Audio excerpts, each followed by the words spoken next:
everybody. I'm not really like big into physics and stuff, but I think I came up with a pretty good idea, so I just wanted to share it. And I think there's the potential that it might be kind of a big idea or a big deal. So I'll make the video a little official. I want to talk about my inspirations. We got Einstein, 3 blue, 1 brown, audio machine, Maxwell, Faraday, Planck, Schrödinger, Newton, and Veritasium. Now, these are all people or ideas that came from them that really inspired me to create this idea. Audio machine music is so inspirational, and combined with I basically watch all of 3 blue, 1 brown videos and a lot of Veritasium videos. But I really got started on this whole concept by watching a history video about Maxwell and Faraday, and just how like Faraday was not necessarily a scientist in like the conventional sense. I'm kind of the same way. I don't even have my bachelor's yet, but I think this idea is kind of interesting. Hopefully it's not like a terrible. And then Maxwell, I always thought he was super interesting because his descriptions of like propagation of electromagnetic waves don't include light speed at all, and that got me thinking like just deeper about it. I mean, you'll see. Okay. So now that I've said my inspirations, sorry if I'm a little nervous. I don't ever do videos, but I think it's kind of important my face is here in case this ends up as important as I think it might. Okay, so flashbang to darkness, and it's going to be the whole theory all at once. I don't really want to edit a video or spend time doing that because why would I do that? I don't know. Someone else can do that. There's tons of people really good at animations. Like, I'm sure everyone's going to do a video on this if it ends up being important. So here's my idea. My idea is that at each space there is time. Also, what is this idea? It's a way to connect general relativity with quantum mechanics. So at each space there is time. Think of these lines as a whole own timeline. And then I was just asking simple questions like, what happens if time passes at a point, but there's just an electromagnetic, like radiating particle? Honestly, I'm probably going to end up saying this bad. Just read the words on the page if you want to know like my best form of it. So what I realized is we can define each of these timelines that happens at every point in space as T2, which is like time in a different direction. I wouldn't even call it in a different direction. Here's the best explanation, but I'll get there in a minute. So I was thinking, what happens when a particle radiates electromagnetism, and why do we have weird effects, and how to explain it. So also, my picture's still in the way. I'm gonna piece out my picture because I hate being on camera. Hey, let's see how to do this. Video capture. Okay, here we are. Camera out so we can see the whole theory. So what I'm saying is each space has its own time called T2. It's these little strands of time.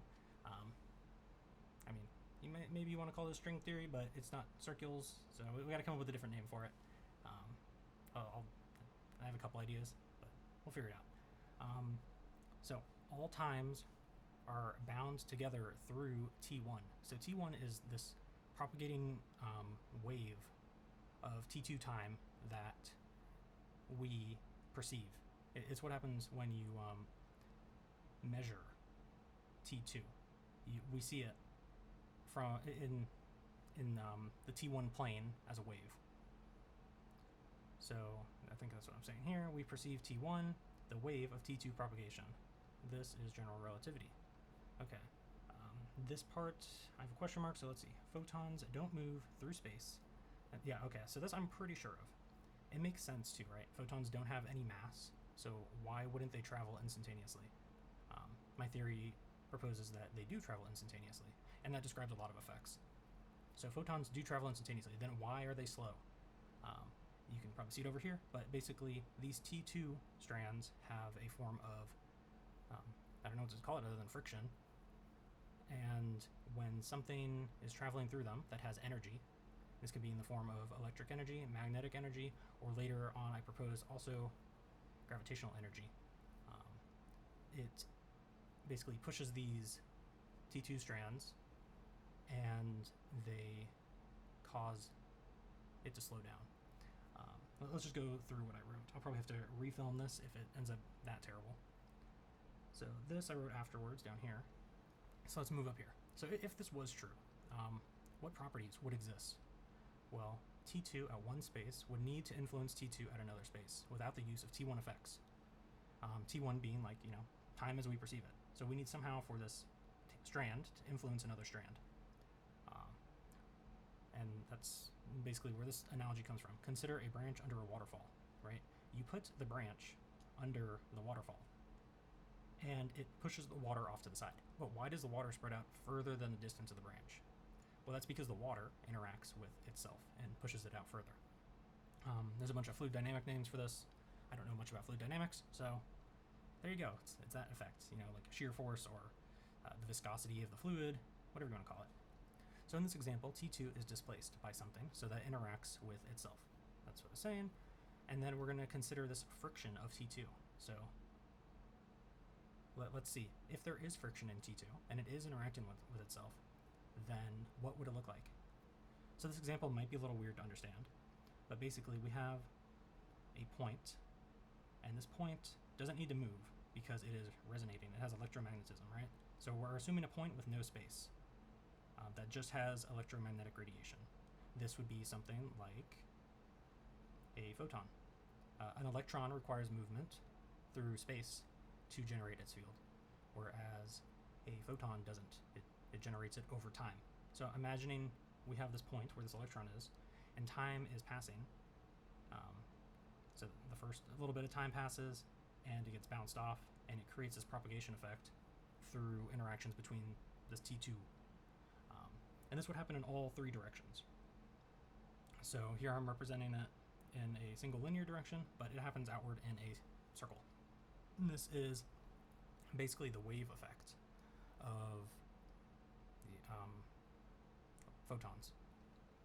And this here is the same photon, but at another point where its energy has gone from, high to low, or high to low. So if we're looking at like this, it would be the point where all three intersect, right? That's low energy. And this will create an interference pattern, basically. But it also means that time is non-uniform. Einstein says this is from one perspective, but I think this is the actual perspective, potentially. So let's continue on with what I wrote in my thought process. So consider dense space. It would increase the amount of T2. So there's more strands of time near dense objects. This is due to space being closer together. And since space is closer together, there's more strands of time. On my next page, I'll show this a bit more. But we can say, therefore, the friction is increased, slowing T1 propagations. And T1 propagations are c. It's the speed of light.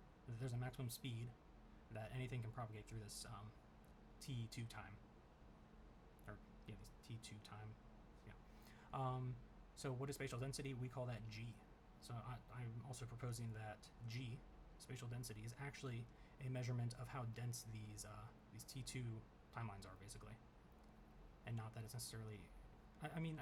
Einstein's analogy is good, curving space-time, but that's just to describe paths in a geometric sense.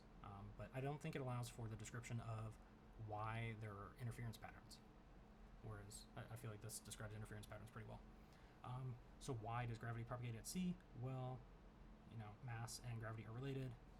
And what am I saying? I'm saying mass at a change in T1 equals 0. So as normal time as we perceive it passes, the mass equals 0. And has Compton frequency, therefore gravity is subject to T2 friction. Whew. Sometimes you think about something and it's a really good idea, and then you go back to it and you can't even understand what you're saying. Give me a moment. Mass at a change in T1. So mass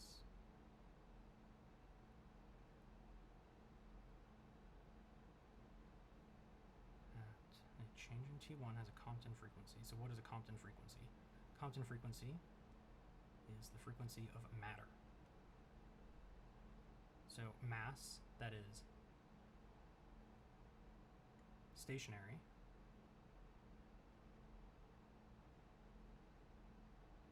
mass not traveling through space is what I'm saying here, still produces frequency. Therefore, gravity is also subject to T2 friction. Since mass is producing gravity, how am I able to say that? Mass at a single location has a Compton frequency. Therefore, gravity is subject to T2 friction. Well, I forget exactly why I wrote it this way, but another way you can also think about this is the speed of gravity, which we recently measured, I think 2016 or something, there's some paper on it, and we found the speed of gravity is the same as the speed of light. So that also implies that gravity must be affected by this T2 friction. So this implies gravity also has interference patterns. I don't know what this would be. I'm not nearly knowledgeable on the topic. I have like the lowest amount of quantum knowledge. I just know, like, the common experiments. So I'll move on from there. Maybe someone could tell me what this is. How does this framework apply to a singularity? So I'm thinking about a black hole. So when the frequency is faster than the propagation rate, the T2 friction will prevent T1 waves from propagating. So this example over here is showing that the particle here is turning on and off so fast. This is the wavelength, that the friction builds up so much that time basically gets clumped up right here. Man, I wish I still understood this stuff. I just had like a flash of brilliance, and I was able to get all this down, and occasionally I get back into the mood for it. But let's take a moment to try to understand this. When the frequency is faster than the propagation rate, T2 friction will prevent the T1 wave propagation. So I'm imagining this turning on and off very quickly, faster than it can move out of the way. So what happens? It acts like the branch, and when it acts like the branch, it is a stable area of no T2. That's what a black hole is. Time doesn't pass inside because it is flickering on and off so fast, it might as well be stable. And when does that happen? Well, I think that's what the Planck length is measuring, is the fastest frequency. Well, that's the problem, is that the Planck length is based on G and interactions between G. I don't fully understand the Planck length, but I think it's a length of T2 measurement where the frequency is so fast that you end up with this solid effect that creates a black hole.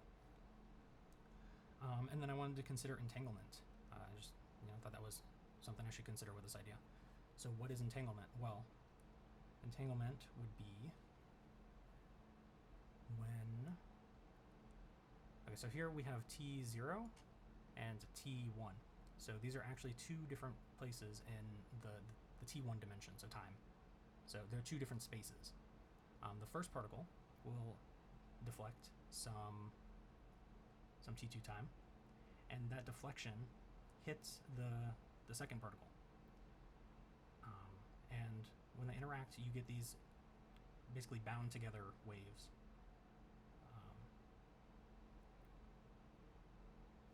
And the way these two waves bind together will determine different entanglement patterns that we witness.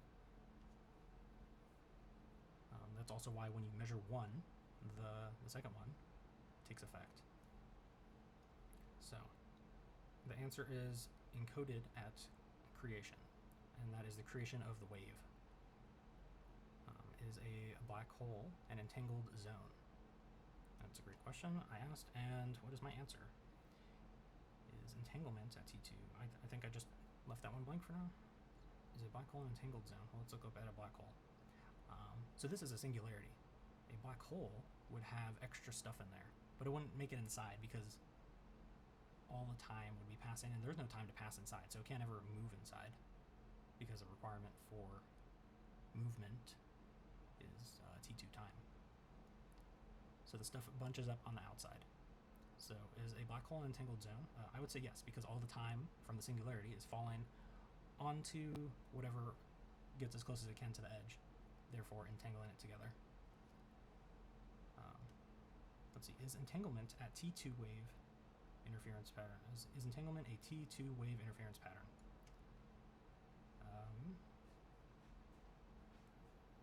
I don't think it's the pattern of interference. Is entanglement a T2 wave interference pattern?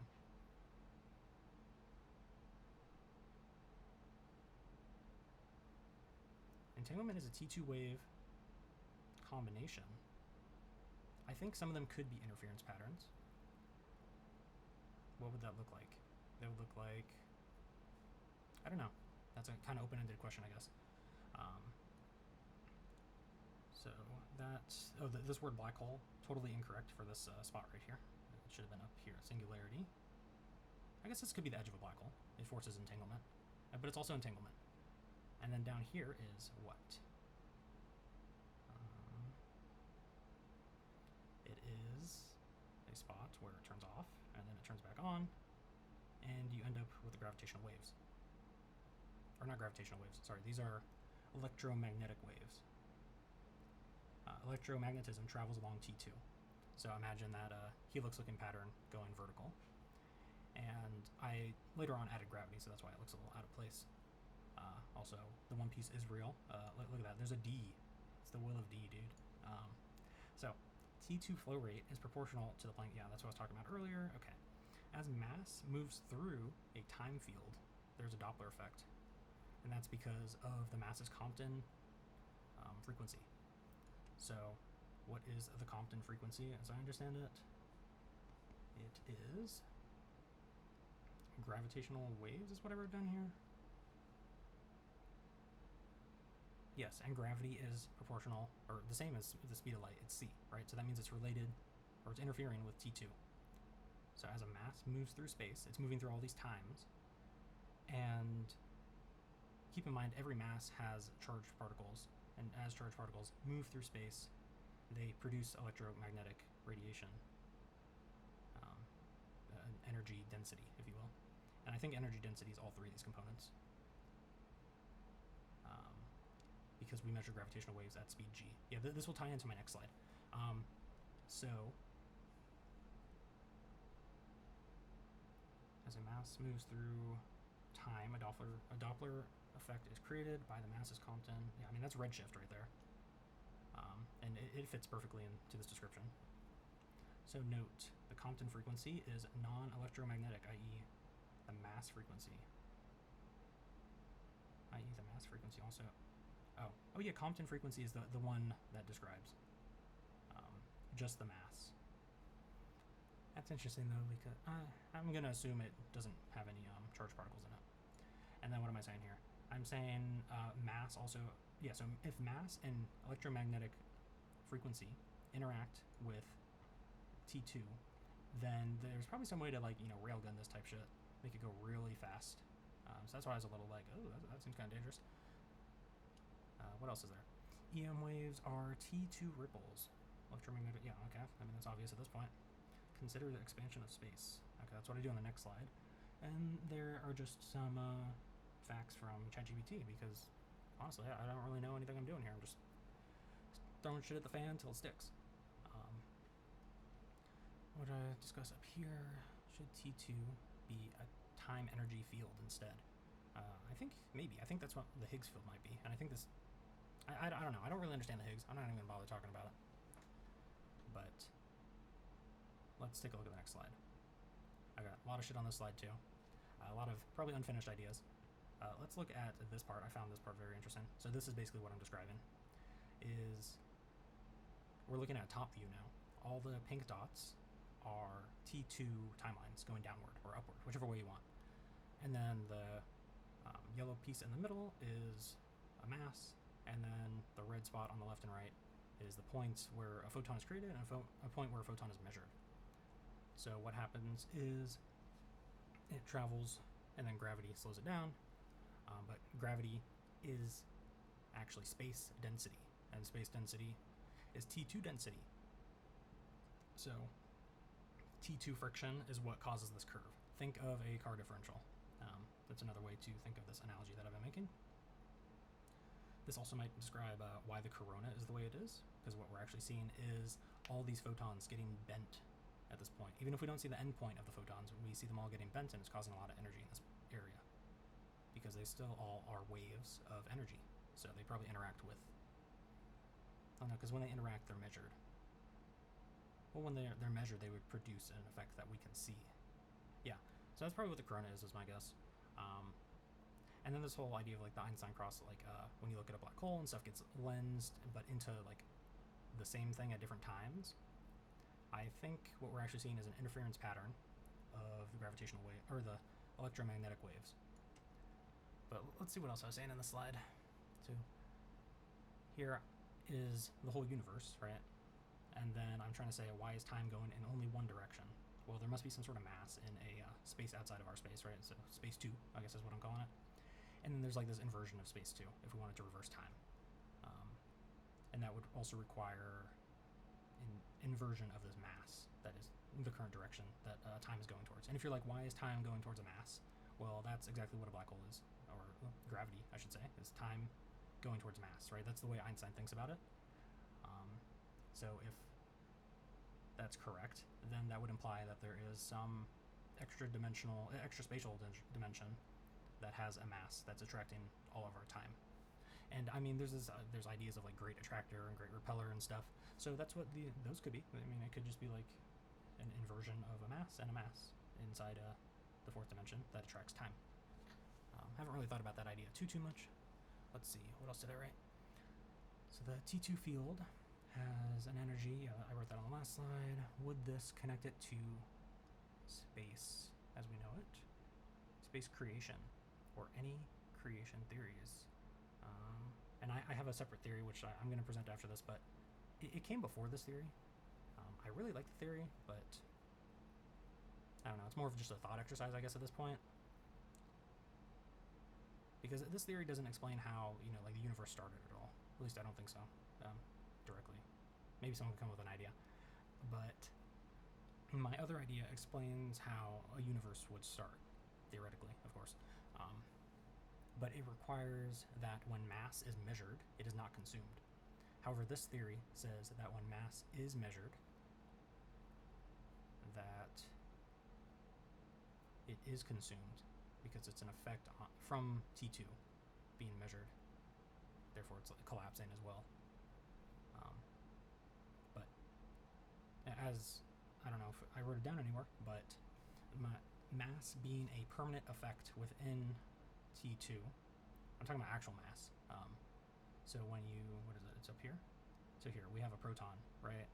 It has some mass from the quarks, and all those are electrically charged. But then there's actual mass, or no, the quarks are the actual mass. So that very small amount of actual mass might be like completely stable in T2 dimension, which means I think it means it can like violate laws of what do you call it? Conservation of energy. So I think that small amount is what actually causes spatial expansion. But that's for my next idea, which I'll present right after this one. So let's go through these. To make T2 inverse, so to make time go backwards,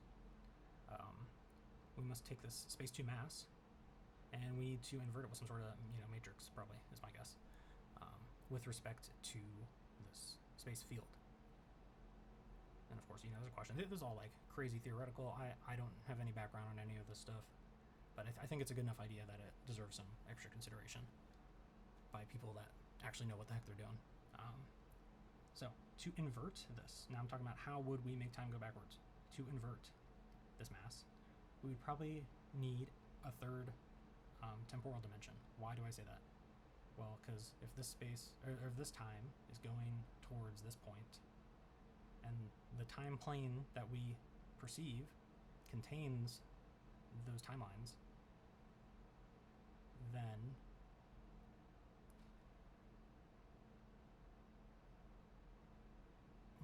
I'm trying to figure out how to explain it.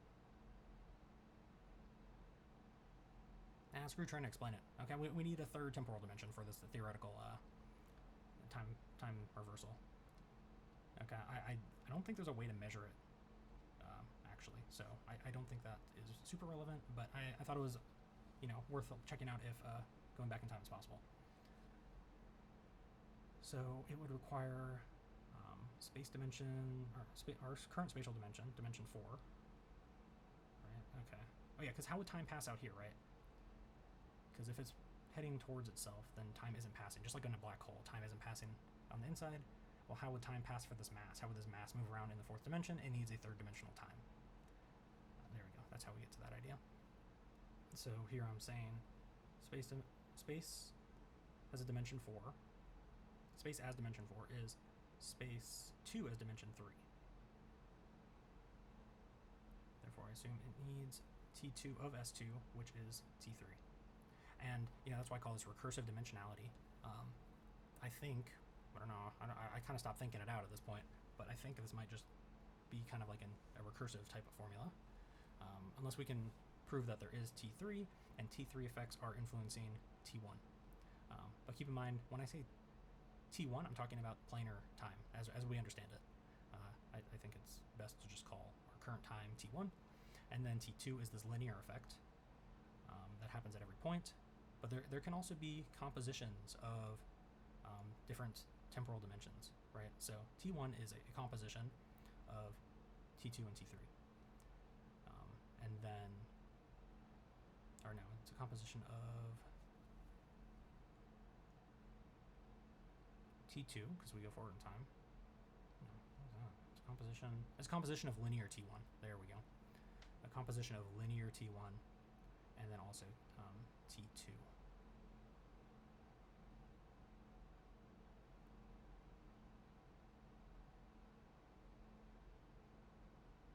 You know what? I have no clue. Okay, the idea is too smart for me. Okay, let's keep going. A vibration in T2 is a T3 effect. Yeah, because where's my picture? I have a good picture for this one. Here. So we're saying that how do we get this T2 line to move in a third dimension? Well, that's how a black hole is a good example. It's definitely moved off to the two sides. And then we have a spot where it doesn't pass. But that is a T3. I guess that's proof of T3. Because it's a permanent vibration in T2. This is why I'm saying just read the words on the page, because they describe stuff way better than my current brain going through this whole process. Currently, T3 only happens in T1. T1's future. Yes. When T2 frequency is greater than the Compton frequency, there's a black hole. Because frequency is the only thing that matters when it comes to stationary points. This is proven by, like knocking electrons off of a sheet of metal using light. The intensity of the light doesn't matter. How many photons there are doesn't matter. The only thing that carries the energy is the wavelength. Even if a black hole could be pulsed, the T2 effect is always in the future of T1 and T2. Yeah, so it's always down there or out there. So it's leading me to believe that, I mean, unless this generates an effect due to a right-hand rule type like thing, I don't think we would be able to flip over T2 and go back in time. Let's see, hold up. If T2 interacts with T2 to be measured as T1, does T2 respond to T1 effects? So can we affect time passing within our temporal plane? And could T3 respond to T2 effects? We're just scaling it up one, or not scaling it up, scaling it into one different dimension of time.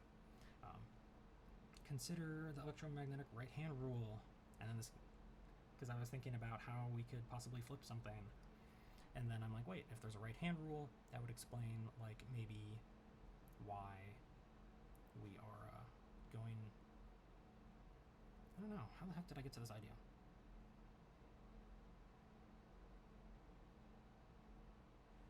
I guess I just thought about the right-hand rule, and then I realized that Schrodinger's equation has e to the I, which I've seen in a 3 blue 1 brown video, represents like basically a spiral, and the spiral could be going in or out based on different effects.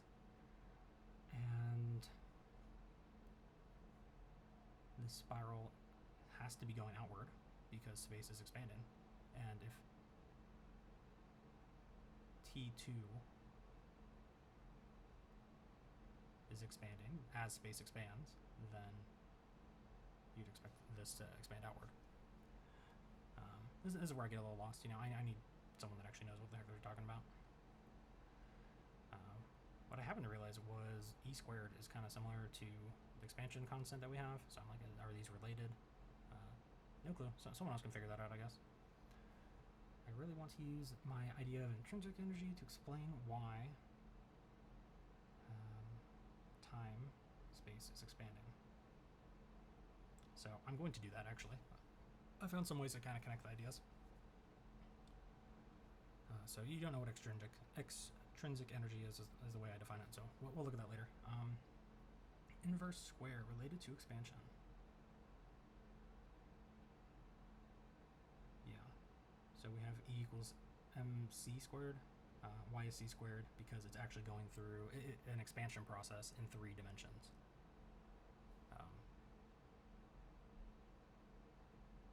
Yeah, the expansion is...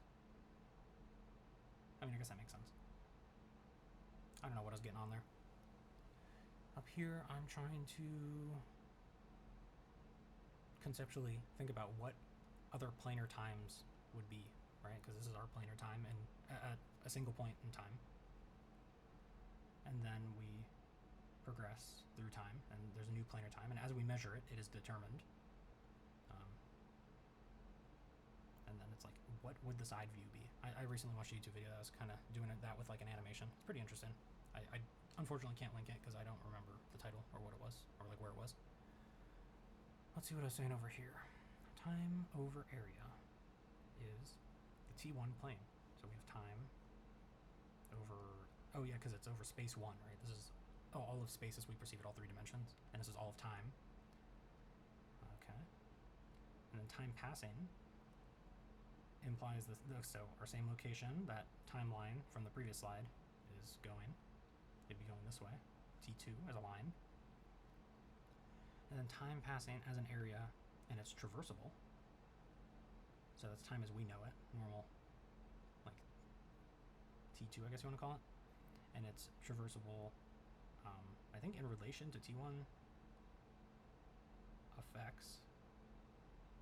Maybe that's T3. What is this? T3, that's a line. See, that's the problem. I should have wrote better notes. Well, these are all the notes I have on it, basically. Or all the notes I have in picture form. I have a whole spreadsheet of notes. Or not spreadsheet, but notepad. So that's another thing. If you want my full notes, just head over to Patreon, I guess. I hate having to do it behind a money wall. I think it's $1. I'm pretty sure I set it up right, so it's just $1. But I have no money, so I'm also unemployed. If you got jobs, hit me up. Mass is a T2 effect. Yeah, it's T2 stable, right? This mass isn't moving in space, but it's staying in the same spot in time. Mass is a T2 effect. Gravitational influence rate might be limited to T2 friction. Yeah, and this is the idea that I brought up earlier. But due to T2 nature, it could be something not consumed by T1 measurement, i.e. gravity is not consumed when we feel it. This is something that like really needs to be explored deeper, because it basically proves or unproves my next theory, if gravity is consumed or gravity is not consumed. But assuming it is not consumed, mass is producing energy in T1, just not in T2. Right, because it's completely stable, and mass has a frequency, and that frequency generates electromagnetic effects as it moves. Yes, as it moves. And it's moving through space 1. So as mass moves, it produces energy within our like T1 plane that we're perceiving as time. Okay, and this links my causal creation with this gravitational and quantum mixture that I have here. General relativity and quantum. Okay, so propagation and explains the expansion of S1. Okay, so I'll talk about that. And then here, I'm learning all this as I go. So what is spin? What is Higgs? I have no freaking clue. So I'm asking ChatGPT here, try to get ideas. Let's see if I can zoom this out for us. There we go, a little bit better. So T2 stable particles, so things that aren't moving around in space, and if they're stable, I'm saying that's mass. They produce waves of T1 through Compton frequency while stationary. I guess that's what Compton frequency is. I kind of forget the definition at this point. They produce T1 waves through de Broglie while in motion. Okay, so that is the reaction of mass moving through space. Motion information must be extrinsic energy manifested through mass's movement. So I'm saying if mass is stable and mass moving produces energy because mass is stable, and mass produces gravity, and gravity interacts with T2, then there's something that actually produces energy. I'm not sure if I described that good, but regardless, I'll get around to it in my next maybe second slide from now. Let's see, what else is there here? So it's that same example. Note equals m squared. The stacked time is 3D dispersed. Yes. That's where I'm saying the inverse square comes in. That's why I was talking about it. Mass is proportional to energy, but mass does not equal energy in T2. I.e., gravity produces T1 energy when interacting with T2. Back to my other theory. I really want that theory to be true, but that theory being true doesn't affect this one at all.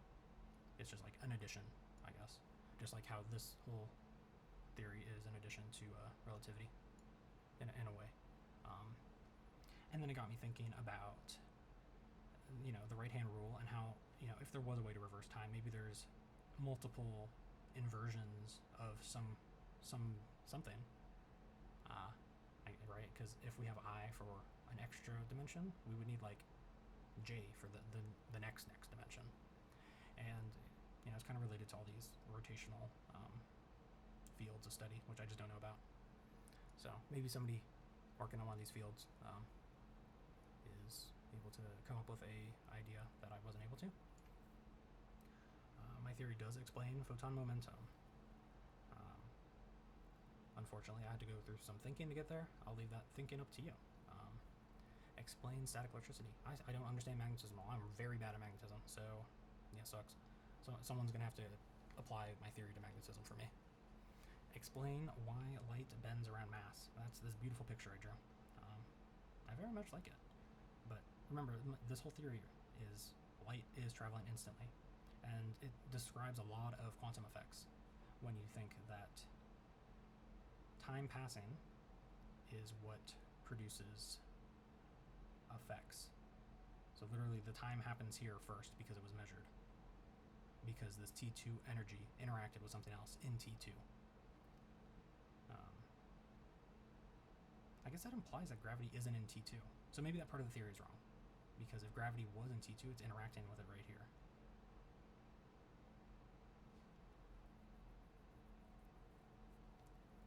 I think that's what that implies. So I don't know. I still want to show my theory on energy creation, because I don't know. We don't have any proof that gravity is consumed when it's measured, and that's all that other theory relies on. I thought of that one first. It has to do with causality and stuff. Is there anything else over here that I forgot? Higgs interacts with gravity from mass motion. So here I'm talking about a time, and then at a later time. So this object is moving, this mass is moving, and the mass must be interacting with this T2 field to create friction. That's why there's a maximum speed on mass as well. Mass is always entangled with itself. It's an interesting idea. It's basically why mass is stable, maybe. Don't know fluid dynamics, so I can't calculate C. But I think if you calculate C based on this fluid dynamic model, you could get, like, maybe the Planck length is related to the friction or something. I mean, maybe you can just calculate the friction and see that the friction results in C based on, like, what I'm describing. I don't know much about fluid dynamics. Okay, let's see what the next part is. So this was the first slide I drew.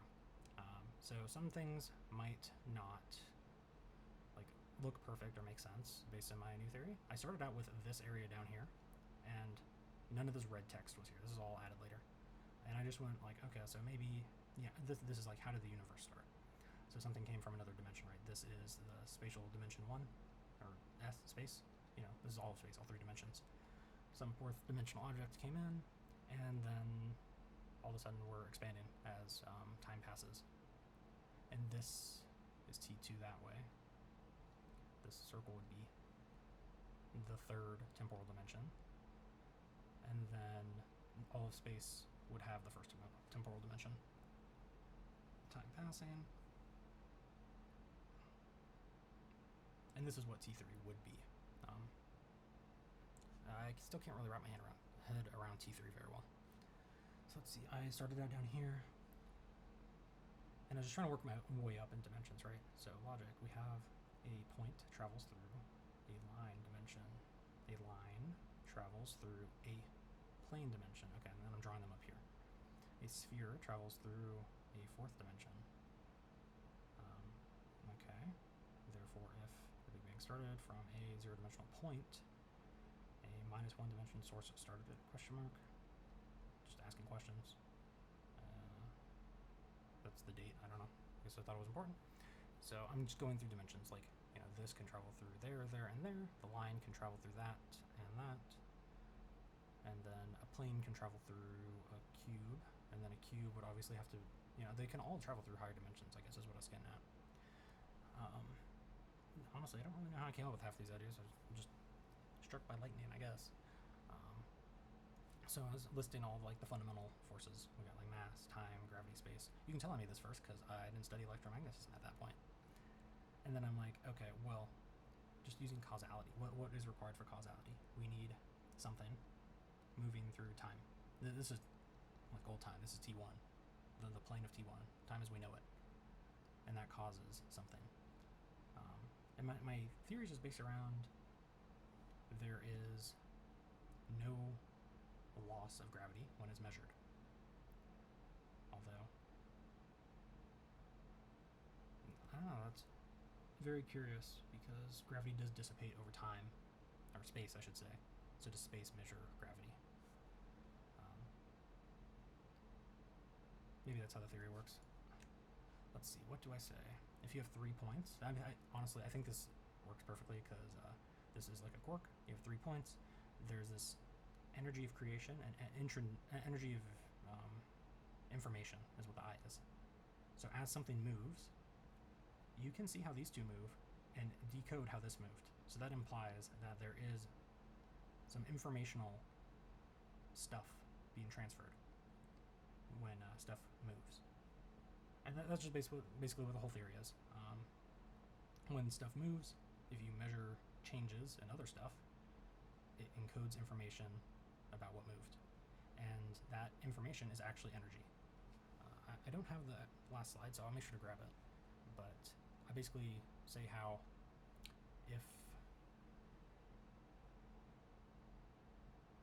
information isn't consumed, it amplifies, like it multiplies, right? Because here we have one with 4 masses moving, and it might be very complex, but especially when you consider 3 dimensions, if these 3 are moving around, they would all have information from this extra one here, right? They all share information based on the way they move through time, T1 time. And I think that energy of information is what is causing space to expand, because there's basically like boatloads extra. Let's see, where did I go from here? Assuming the energy of creation is equal to the energy of information, you would need 4 points moving through space with gravity, assuming gravity isn't gravity, assuming gravity doesn't consume mass, which I don't think it does, right? I feel like everyone thinks that. But that's where this idea came from. So once 4 regions of different density measurement pass through the use of time, they produce extra energy, which creates space. So I'm saying this extra energy creates space. That's why space expands, and it's expanding everywhere. Then they can move. Consider an object at rest within gravitational fields. The information of many masses cannot be deduced. Consider an object at rest within gravitational fields. Okay. The energy of many masses cannot be deduced. However, the object moves through the use of time. All masses info can be determined. Over time, yes. So over T1 planar time, you can get this information. That's basically what the whole theory boils down to. So if measuring gravity does consume it, is energy of information mass. Actually, that's what I just said. Because mass isn't consumed when you measure gravity.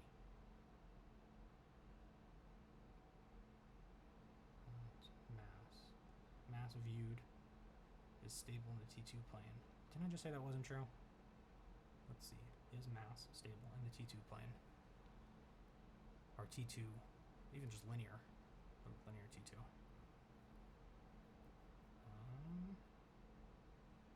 I don't know. I guess it's on video. We can go back and take a look. And then this is another way I was looking at it. So what did I say up here? Zoom out a bit. So I'm saying 0 up here.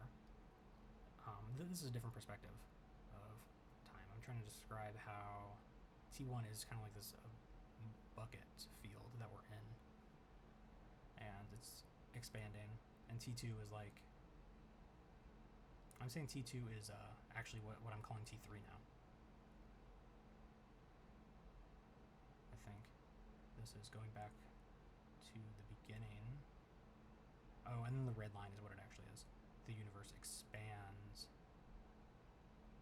I mean, does that imply that it's gonna close? I don't know.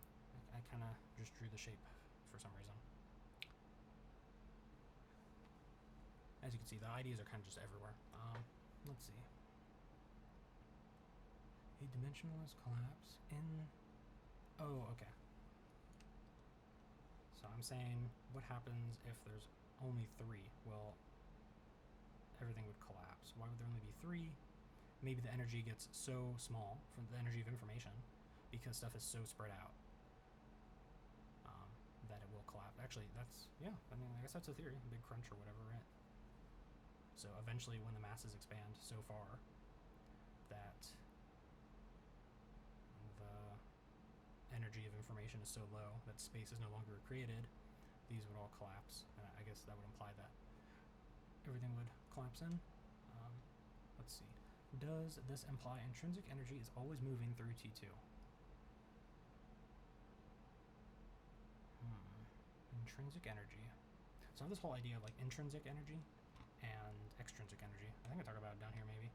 But intrinsic energy is the energy held within stuff, whether that be electromagnetic or mass, equals mc squared. But I think E equals mc squared might be missing like an extra variable that describes this energy of information that is always increasing. Oh, I guess that's over time. And equals mc squared is not over time. Oh no, it's not over space. But not being over space implies it's not over time in my model. So maybe it's just wrong. Who knows? This whole theory could be wrong. Hopefully someone understands it. I'm not communicating it very well. Let's see, T3. So T2 times T3 equals T1. T2 is that way. T3 is that way. So I was just adding an extra one here to try to describe like this T1 volume. I should use better colors.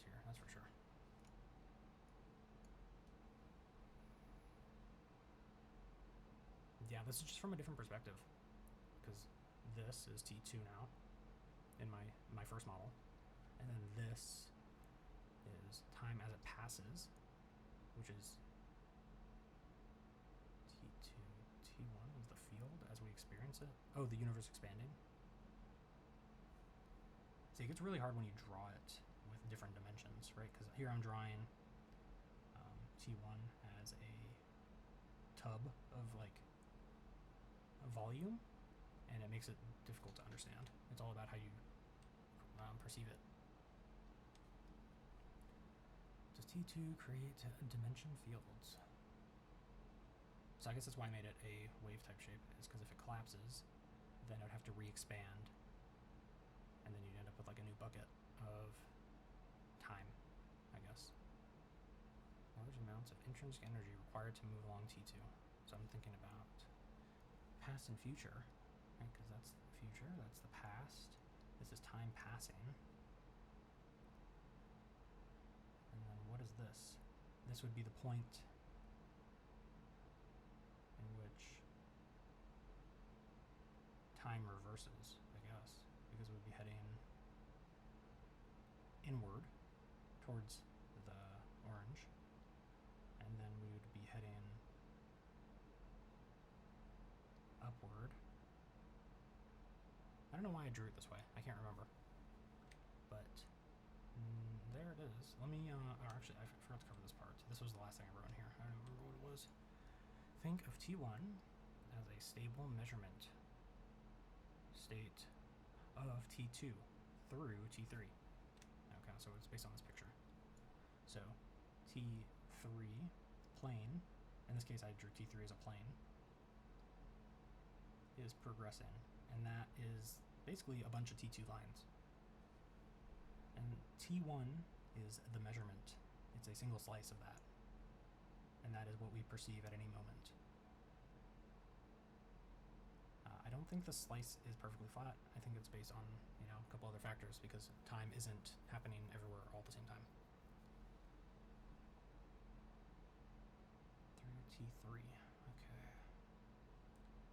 Time as we know it is planar, but needs a side view.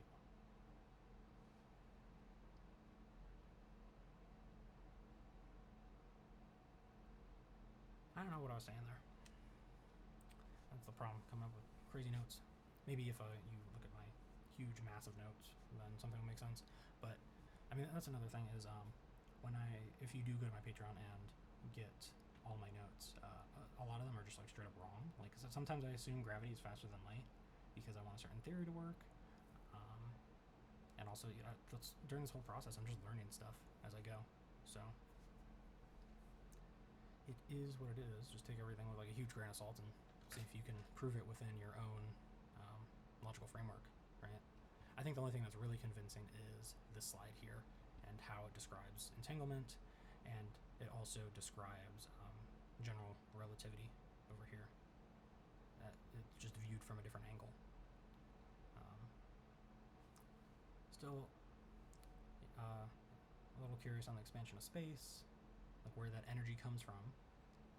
I think my idea of intrinsic energy and extrinsic energy might be onto something, but it really depends on whether or not mass, like the small part of mass, the 3 quarks in that example from the ChatGPT text, if that mass is completely stable across T2 across linear time in that direction, which I guess could be T3 plane, as I or the T3 motion from this slide, if that's even the same thing. I'm sure someone can put this better than me, but yeah, here we are. Let me go get that last slide. Okay, this is a very old note. It seems like it's still pretty relevant to my current theories.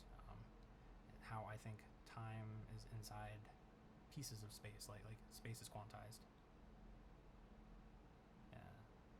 Or maybe it's not.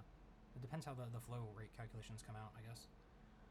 So we're looking inside of a light cone. It always has the same amount of energy, but not space, right? That is basically what a light cone is space is expanding within a light cone. So it implies that space is created from some form of energy, unless we're just saying space is created for no reason. So trying to figure out where that energy is. Here I'm using info as light, even though light does require collection to be measured. This would be gravity now in my new example. So some energy was taken to create mass, and that mass shares its info through gravity and can be measured at multiple points. And all these points contain info about this.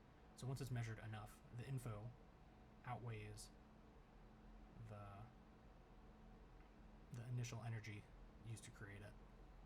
And I'm saying that this extra energy through measurement of gravity is what creates space. And creating space, I guess, simultaneously creates time. Like, there's no spaces where there isn't time in my initial theory. Just an interesting idea, I guess. I don't know, maybe it applies. Like, this one describes why that second part of the theory works.